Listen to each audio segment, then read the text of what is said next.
welcome to another episode of 5 on Friday, where today we're going to be talking about 5 books that have been challenged or banned, because this week it is Banned Books Week, so I hope you are all finding some banned books to read. The first one I just recently read, and it is called Almost Perfect by Brian Catcher, and it is a transgender YA romance. Not to give it away, sometimes I think it's better you go in this one not knowing what it's about, but it's revealed on the blurbs and things like that, so it's not a total spoiler.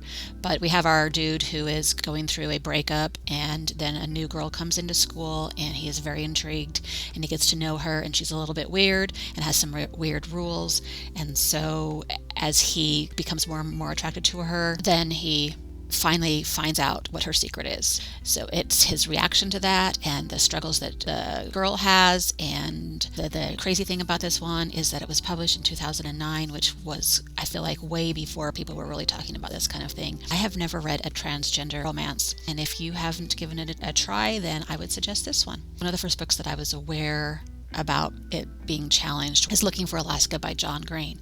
This is one of those examples of a book that, because of the controversy surrounding it, made me seek it out and read it. I read this one back in 2008, and it was right when I was first discovering Hank and John Green and their vlogs. I remember John Green doing a video where he was defending himself, and I was intrigued by that, and when I saw the book at the library, I picked it up and read it. It did have some pretty edgy stuff in it, and that I could see why maybe some people had issues with it, but of course we all know that does not mean that we should ban it. I absolutely loved this kid, the main character, and he goes to this posh boarding school and makes friends with a crazy girl named Alaska, and then they just started doing crazy things and pranks and stuff like that. That was my introduction to John Green, and one of the first times I seeked out a book because it was on the banned list. 2 classic books that I absolutely love have been on banned book lists forever and ever.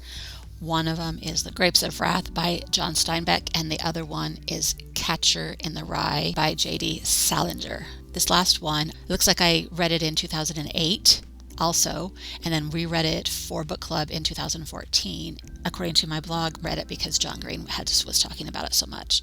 And I agreed that it was a crazy book and very different, about this poor kid who struggling so bad.